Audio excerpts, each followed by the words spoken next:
The Golden Knights dropped their second consecutive game as they fell to the LA Kings at T-Mobile Arena 4-1 last night.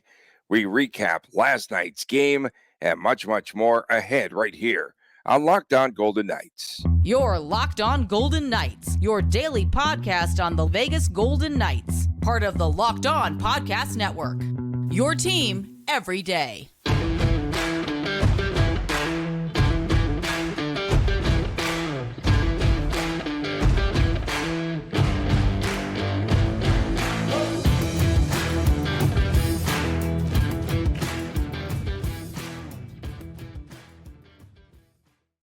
Welcome, everyone, to the Thursday edition. Tony Cardasco and Chris Golick here from Las Vegas. Thanks for making us your first listen each and every day. Find us wherever you get your podcast and make sure to subscribe to the YouTube channel. That is Locked On Golden Knights. Chris, this LA Kings team is starting to prove that they belong, more or less. They're good. Yeah, They're a they're good very team. good. Yeah. And they became, I believe, the 8th team in NHL history last night to win their first 7 road games to start the season. They sent VGK to their second consecutive loss. I spoke yesterday a little bit about the Kings' 1-3-1 defense, and it was difficult for the VGK to solve as they took most of their shots from the perimeter. There weren't a ton of high danger shots by the Golden Knights in this game. No, the hardest working person for this game is going to be whoever handles the laundry for the LA Kings. They're going to have to get all those puck marks off of Cam Talbot's like the crest of his jersey. It's got to be really hard to do that because that's where a lot of the pucks went last night. We did hear a little bit from the players about it being tough to. It was asked basically how hard was it to get inside shots and stuff, and Petro and Mark Stone both seemed to allude that they were happy with the chances that the team was getting, and I felt there was going to be a lot of dump and chase, boring hockey last night. You kind of had a low events first period, but the Golden Knights seemed to warm up a little bit as the game progressed. 0-0 after one, fine, whatever, no big deal, pretty even period. The second period, LA came out hot, right? Kings had a good start. I believe they forced, was the first goal, was it a power play goal or was that a 5-on-5? I can't. That was the remember. power play goal. Okay, so it was the power play goal so bad luck, right? I mean, puck luck, bad puck luck. It was puck luck on that one. It hits Pietrangelo, knocks him down, and it goes right to Kempe, who's on the doorstep. So, I mean, there's a lot of ways you can look at the game. The team was generally positive about it in the locker room. We'll hit the special teams a little bit later on and such, but I mean, it's a Wednesday loss on November the 8th. Credit the Kings for playing well, coming in and having a plan, executing, and good for the Kings. Good game. I don't know what else there is to say, really. I mean, I'm sure we'll say more. We got another 27 minutes to go, but you know what I'm saying. Okay, back-to-back losses for the VGK, and the Kings clogging the neutral zone, which you knew that they would do. They didn't do anything special. I thought it was interesting to hear Cassidy say that the Kings are much bigger now on the back end and did a really good job defensively against the Golden Knights. So for VGK last night, Chris, the lines were jumbled again, and especially, when you see that they were missing a lot of pieces. Chandler Stevenson, you had mentioned yesterday on the show that you thought that was perhaps the reason why Ron Bjork was called up. We were talking about that. And they are going to keep him off of the ice on Friday against San Jose. And again, you saw just some of those changes. I saw Carlson with Stone some in that game. What were some of the other line moves for the Vegas Golden Knights? Really, what you said was the major one that happened. They shoved Carlson up there, I think, in the third period, and they did generate some looks. Carlson does get a goal to at least make it a game for a few moments there, and the Golden Knights had some chances down the stretch, but you didn't see a ton of line jumbling. Looking at the ice time, I mean, Ronbier got 11 minutes last night. That says something. Paul Cotter also got 11 minutes last night. So Cotter got the same time that Ronbier did. That's Well, Rodberg got a little penalty kill time, so that might have something to do with it. The 5-on-5 time, yeah, Paul Cotter only had 20 seconds more 5-on-5 time than Rodberg, so that's kind of something to keep an eye on right there. Kolesar just 9 minutes. Amadio I was going to 14 ask you about minutes. Kolasar. Yeah. At what point does Bruce look to see about replacing him? Or no, Never. 9 minutes. Even how's he playing? He only has 1 point, 1 point on the season, right? I noticed that -1 overall. And is it because of Nick Waugh's absence? Is that the biggest issue there? I would say so. I mean, Kolesar does have a certain skill set. He's not William Carrier. He doesn't have that gear to drive to the nets and create something from nothing. Kolesar does lack finishing ability, but we're also talking about a fourth line winger who still finds ways to impose his will on the game to have an effect on the outcome of the game. I mean, the first person we're going to, of course, start talking about right now is Ryan Reeves and, his $4 million bag he got up in Toronto. And, he's getting 4 minutes a night, 5 minutes a night. The stats are just terrible up there. He's just out there skating around, and he's, I hate to use a wartime reference, but he's the weapon. I'm not going to say what it is, but he's the weapon that's pointed at the other team. Like, hey, if something happens, we're going to put this guy over the boards, and you better watch it. Like, those days are certainly done. And Kolesar, I mean, he gets in there. I mean, Carper talking a little bit last night. Just he needs to finish a bit better when he does get those chances. But there's other things he does. He does get some limited time on the penalty kill. We'll start there. Certainly important with everyone else. Cassidy, going back to the fourth line situation. My question was about specifically the lines being jumbled last night. Who maybe seized the moment? He felt Amadio had a good game, which I would agree with that. Good I think season. Amadio, Good season for yeah, Amadio. the stats aren't there, but the visual is there. He's been probably one of the most consistent players night in and night out. No doubt. Excuse, not excuse. No, it's not all the way around. The circumstance, Circumstance, not excuse. not excuse. The Golden Knights are missing 50% down the middle, something else. I mean, when I asked about Stevenson, I think Cassidy waited all of 2 seconds to also bring Nicholas Waugh into the equation. Fair, fine. I'm okay with that. And then the second part, Nick Hague was really missed. White Cloud's been out, so we're not going to talk too much about him, but Nick Hague has been in the lineup for most of the season. And you look at the goals that were scored. That first one, just a weird bounce. Kempe, it goes right to Kempe. Fine, whatever. Okay. The second goal, Trevor Moore, I think he's just sitting there in front of the net, right? Net front presence. I think it was Bahal and Hutton that were out there at that time. Right, but Nick Hague's not going to let that happen. Nick Hague is not going to let someone camp out there. didn't have the same net front presence. Third goal, same thing. Net front presence, exactly. So, listen, excuses, fine. People want to say we're making excuses. I don't care. I'm whatever you want to say, but no. It is the reality. It is the reality. They're missing pieces up the middle, and then defensively, obviously, what Hague could give them, take nothing away from the Kings. I want to be clear. Kings had a great game last night. No, it was a game fit for a king last night. There you go. There it is, Tony. I wanted to throw a cliche in. Oh, that's the third segment. Okay, yeah, Tony, stop blowing the segments. Stop it. I did my best Golic there. Wow. So White Cloud will be on the road with his team, and he practiced for the first time without a red jersey. I'm curious. So, I mean, the plan all along seemed to be the road trip. That's kind of the vibe we had upstairs. He's cleared as of right now, I believe Cassidy said. So you wonder if White Cloud dresses on Friday against San Jose, that's just the Golden Knights saying we don't want this thing to spur to a 3-game losing streak. And God forbid it is the Sharks. I mean, the Sharks can fix a lot that's wrong with the hockey team right now. So if they do dress well, I mean, and honestly, if White Cloud, if it's safe and all, I know there's a lot of doctors that make these decisions and opinions and everything, but if White Cloud is safe to dress, I think he should dress for 2 reasons. One, they miss him in the lineup, obviously, that net front presence we just talked about.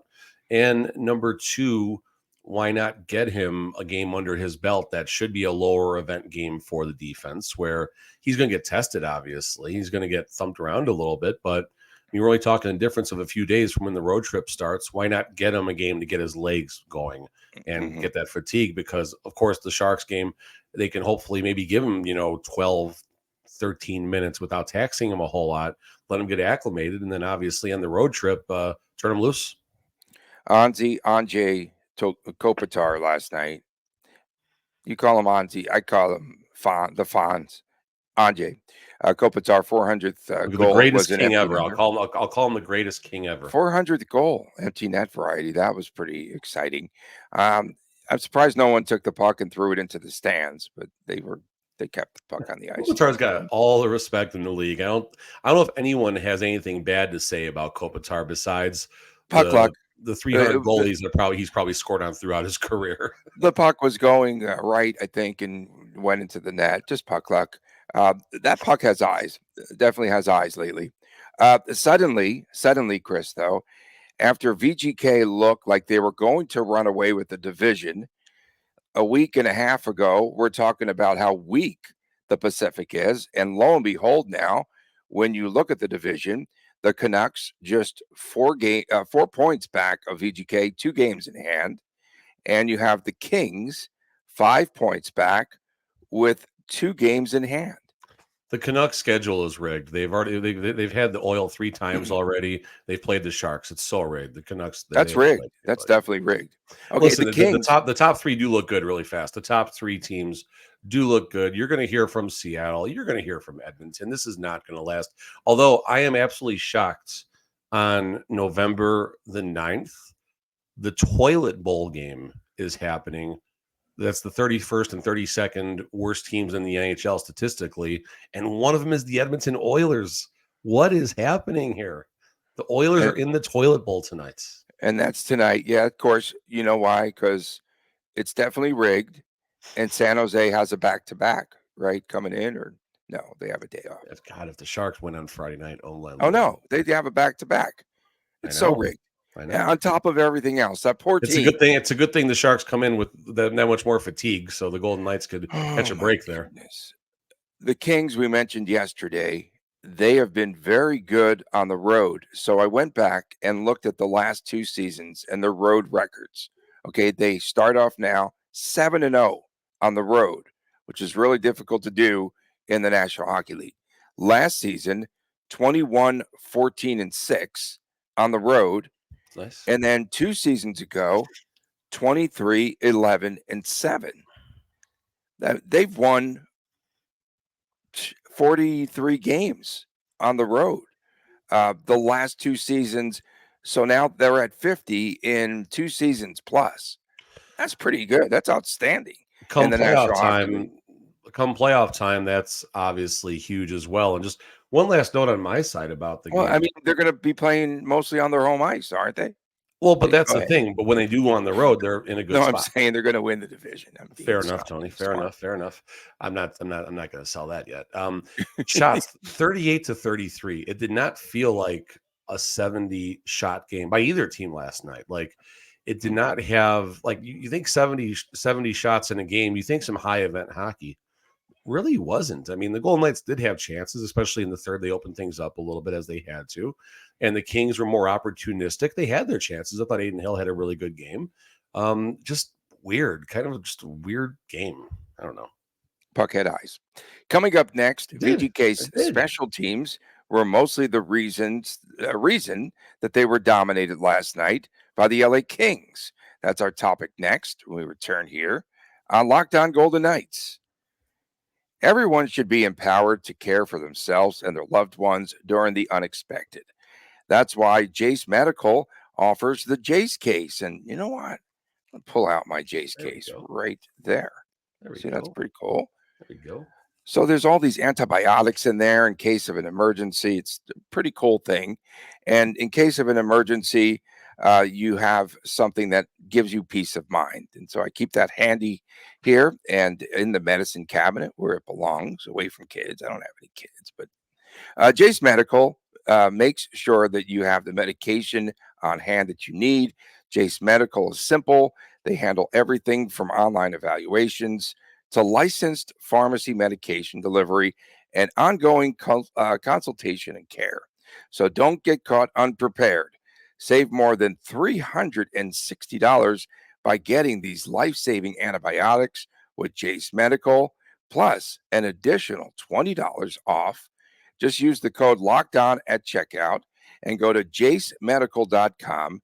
You see it on the screen, but if you're listening here, that is JASE medical.com. Use the promo code LOCKEDON for $20 off. Welcome back to the show and tell edition of Locked On Golden Knights. You like that? Love it. Tony Cardasco, Chris Golick from Las Vegas. Thanks for making us your first listen each and every day. And now we're going to be extended to 6 days a week. So on Saturday mornings, right? What time are you and little Chris there with his little robe or whatever he was wearing yesterday, or his towel? What time are you going to get things fired up? Oh, I would say just like we normally do. Just I normally get normally? You're going to wake him up early on a Saturday. He wakes up on his own. He's already. I'll tell you right now, like this morning, he wakes up about 6. I get up maybe a few minutes later. He's already watched the highlights from the night before. He's already digested the game and everything, and we talk about it for a few minutes. So it's we're early risers in the Golick household, and that's a good thing because my neighbors a few doors down decided 6 a.m. would be a wonderful time to have a concrete truck pull out, cement truck pull up, and make all sorts of noise. But that's another story for another time. We're all awake, so not a big deal. They're not dumping it at your front door or anything, so you're okay. If they're building it for us, it's fine. I don't know. Give us a little love. Give us a patio. Okay, so we've got Chris and Chris now on Saturdays. You could find that. It's a YouTube exclusive. You like that? YouTube and then, only. of course, coming up tomorrow already. Holy smokes, these weeks go flying by. Yeah, it's WTF, What the Friday. Make sure that you check that out. What the F1 edition. WTF1. It's going to be a blast. Most of the story of last night's game revolved around special teams. VGK, 2 chances, 2 opportunities on the power play unit. No shots. No shots there. And the Golden Knights gave up a couple of power play goals. Rough night for VGK's special teams, Chris. Yeah, so I was looking at the stats from an overall perspective right now. Power play is 13th overall. Not bad. It's better than I think they finished 18th last year. I feel like a week and a half ago. If they had 2 more goals, circumstances, not excuses. If they had 2 more goals, they would have been in the top 10. If they had 2 more goals, absolutely they would be top. They would have probably 2 more goals. Probably top 5. Really? It's that's how close it is. New Jersey's going crazy on the power play. They got 20 power play goals already. Golden Knights have 11, Rangers 14, Tampa 15, Vancouver 15. So if you give the Golden Knights 13, I don't know how the percentage works out. It puts them right with Carolina, Seattle, and Edmonton of all teams. Yeah, I was just going to ask, where is Edmonton ranked? Edmonton is only 4 spots ahead of the Golden Knights. Wow. Averaging 2.64 power play goal. No, that can't be right. That's goals per game. Their percentage is only 7.71, which is way down from like 68% or whatever it was last year on the power play for the Oilers. I'm joking. It wasn't 68%. So if the Raiders could fire Josh McDaniels while he's out trick-or-treating with his kids, Jay Woodcroft celebrating America. That's really rough. Jay Woodcroft, American Thanksgiving. He'll celebrate anything because they're not winning. By the second course, you think he's gone? I think Black Friday is the day. That's the end of a road trip for him. I think they finish in Washington, and I think that's right after American Thanksgiving. I think Black Friday is the day for Woodcroft. If something doesn't happen, all they need is a pulse, right? All that team needs is a pulse, and I don't care if they come into the playoffs ranked 8th, ranked 3rd, ranked for whatever it is. In the playoffs, they're a deadly team no matter what their season has been. Back to the special teams here. Last night, the penalty kill, they're 10th overall, but kind of to what you just mentioned a second ago, if that was their 6th and 7th power play goals allowed last night. It wasn't like they were good plays, just the puck had eyes, Tony. There you go. So you take them down to 5 goals allowed, and that puts them probably in top 5, top 6, right where Colorado, Buffalo, Tampa, and Columbus is. But right now, this moment, the special teams rankings are better from a year-over-year perspective. The concern is there's a decline happening right now. And this is what happened right about this time last year. I don't have the game logs in front of me, but this is really where the 2-month slide happened. Injuries start coming. Just something doesn't click right. If there's a positive right now, Stevenson's injury is short term. Nick Waugh, we don't know. Nick Hague, we don't know. We know Stevenson will be coming back sooner than later. We know White Cloud is, White Cloud and Stevenson will both be back at least by the road trip, although Stevenson's situation is kind of strange, but supposedly he'll be back by the trip. So, the team's getting healthier, but what's the next round of injuries? The forwards, have been spared a little more than the defense, although now without 50% of the centers. So we'll see.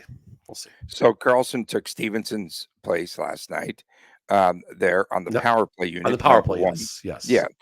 And both of the Kings, both of their goals, as we mentioned, on the power play were off of rebounds. And so you do need to get in front of the net. And Cassidy said that the Golden Knights should have been better in the races, if I recollect correctly, especially on the power play, should win their battles.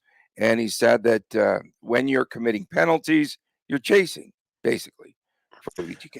Yeah, no, there was some unraveling, right? Marchessault, I don't know if it was it was Marchessault and Fiala, because I joked that Marchessault wanted to find the smallest guy on the Kings side and tangle up a little bit there. So Marchessault and Fiala get tangled up basically between the blue lines. Refs don't blow it dead because they know they're going to separate off eventually. Fine, okay. But Marchessault, this is where things went wrong.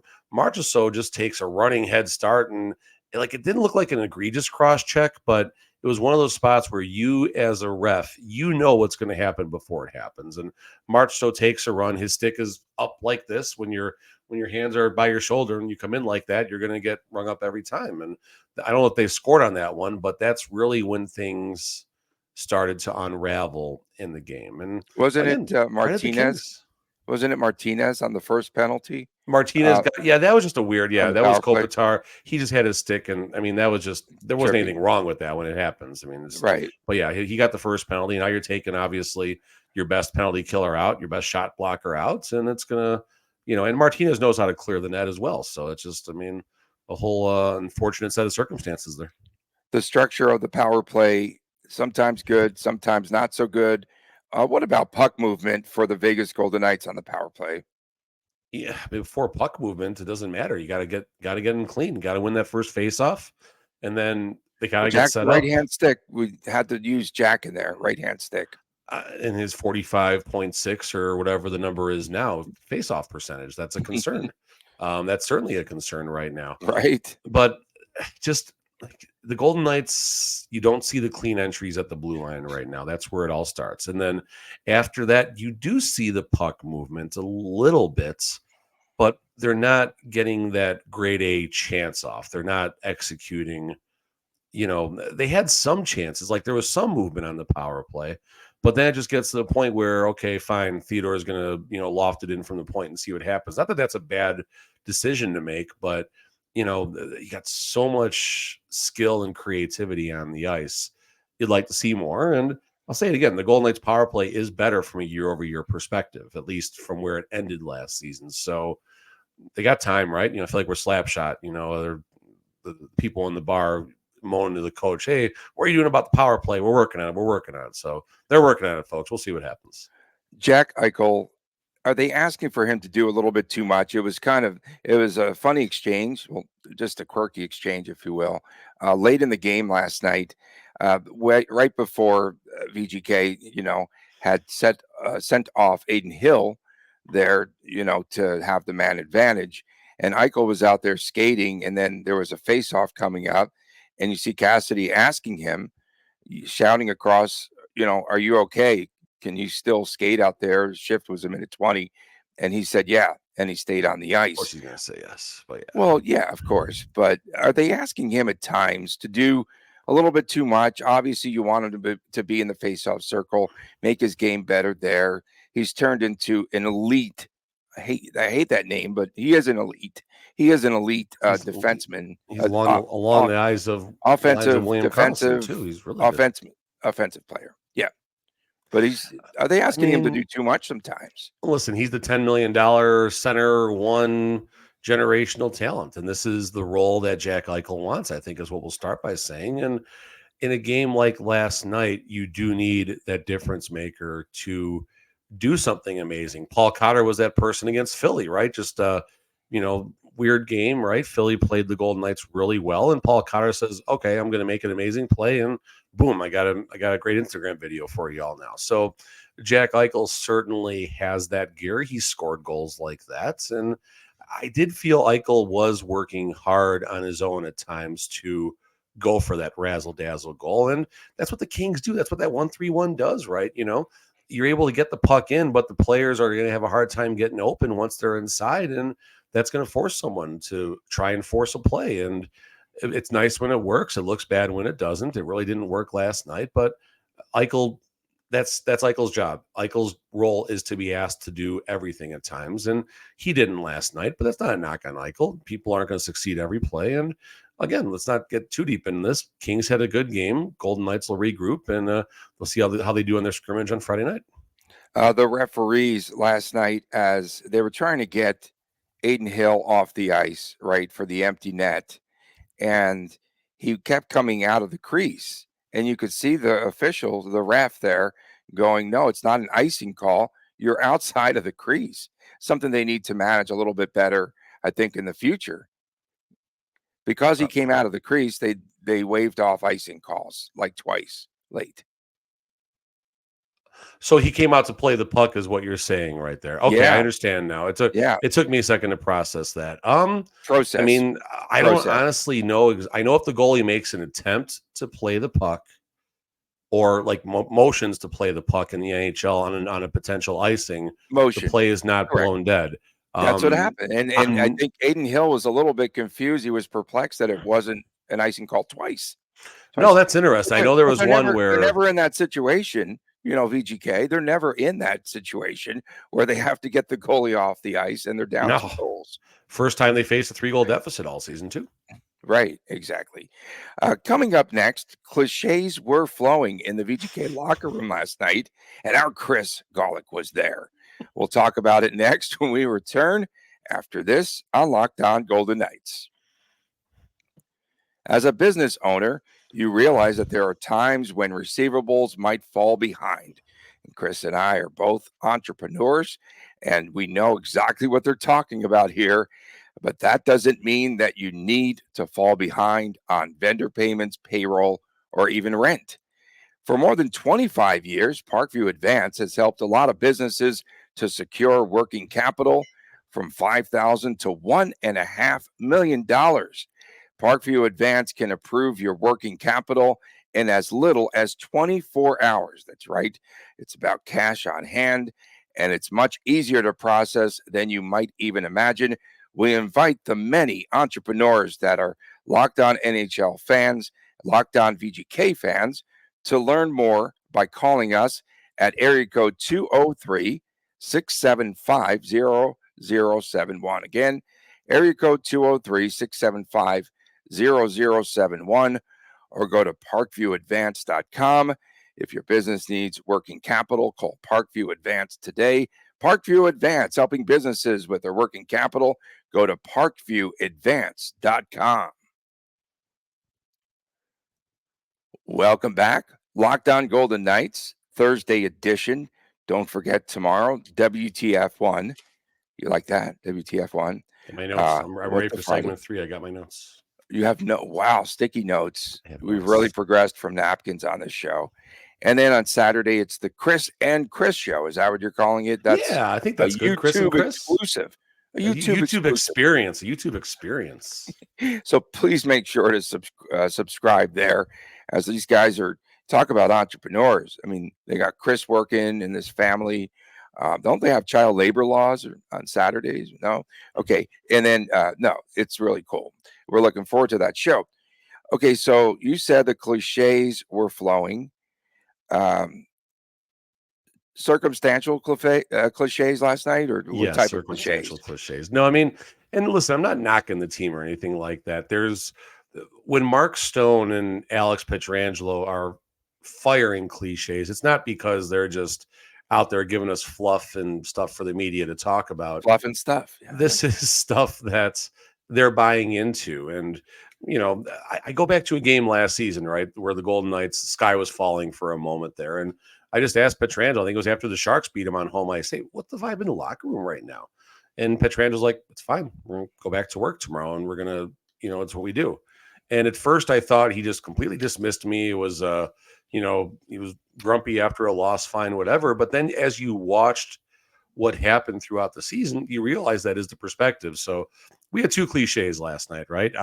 Started with Mark Stone. We're talking about the line combinations and stuff. Adversity doesn't kill you. It makes you stronger. Okay, fine. And then Alex Pietrangelo, I thought his was a little bit stronger, honestly. Sometimes the hockey gods test you, and these last two games have been a good test. So, I mean, I'm good with that. I'm good with that mindset of the team right now. They look at the big picture. They look at the games, and the Kings game wasn't a bad game by the Golden Knights. Did they deserve to win that game? I don't think we're going to go that far. Going back to the Anaheim game, because Pietrangelo referenced the last two games, you could argue the Golden Knights had a game good enough of winning, especially when Cassidy mentions the Ducks had 3 or 4 shots in the third. They all found the back of the net, back to how Tony's been saying it 17 times in this podcast today about the puck having eyes. Well, the puck really did have eyes, I would say, the last 2 games. The difference is the Kings had a much better effort than the Ducks, I believe. And the Golden Knights, it's not that they didn't play well enough to win on Wednesday nights. They just didn't do enough to win is probably the better way I would say it. Cassidy dispelled after the game. Any thoughts? Did Mark Stone say that perhaps VGK was mentally and physically tired? And then Cassidy came back and it was the Willie G. Ramirez question. He was and rocking a red suit last night. He looked good last night. He looked good. Rocking should have been all at the red Rebel suit game. They could have used some mojo there. No, yeah, I'm sure red. you were tilting hard about that one. And then William Karlsson scores. You had a bad night last night. I had a really bad night. It was a rough night. Deke, Andre Furry, is that his name? The best ones, the best Deke, by far. Jesus. Did you see them? Deke Andre Furry. Sorry, Deke Andre Furry. But I know whenever Karlsson scores, you get lit up. So I got lit up like a Christmas tree. First, the Rebels, 20.5-point favorites. They play a team that lost by more than 30 points to TCU. A community college, right? That's what they were talking about in the press box 2 days earlier. Holy smokes. And Southern just beat them by 14. It wasn't even that close. Okay. So back to Mark Stone. Yeah. So Mark Stone did reference a little bit of fatigue in there and stuff like that. 3 days off. 3 days off. Well, and Cassidy was like, well, that's what Cassidy said. He's like, well, we played our last game Sunday. Today's Wednesday. And, Cassidy didn't leave Stone hanging out to dry or anything like that, but he just didn't necessarily agree with the comments. And again, there's a different version of Cassidy on the podium than there was in Boston. And this is something that's been referenced a lot by me. I've written about it. We've talked about it. Cassie's going to be honest on the podium. First of all, he's going to give you good takes and he's going to give you good answers and he's going to give great material for you to write about. But he's doing it in a more sensitive manner, not to create any locker room turmoil or anything like that. And, I thought Cassidy handled his perspective well. He didn't agree with what Mark Stone said, but he was honest about it, but not like, what's this guy talking about? No, it wasn't like that. Like if that was Tortorella, I think Tortorella might have had a little different, or Woodcroft. I mean, he can't say anything right either right now. They might have handled that comment a little differently. Okay. One final note on today's show. We highlighted Grigory Denisenko. Good call. And 2 goals last night, Chris. Game winner. Good timing. You get the good timing award. The game-winning overtime goal against Colorado. So that's pretty good, man. Good foresight there. Denisenko, he's got something. Do you have any vision cliches you could throw out there today? Adversity doesn't kill you; it makes you stronger. Denisenko, go get him, boy. That's good, Denisenko. Go get him. All right. We appreciate everyone tuning in, especially our everydayers. From a man, Chris Golick, I'm Tony Cardasco from Las Vegas. Make sure to subscribe to our YouTube channel, and we'll see you tomorrow on WTF1 There we go. WTF1 Friday. Traffic was so Have bad a, last night. have a great day, everyone. We'll see you tomorrow right here on Locked On Golden Knights.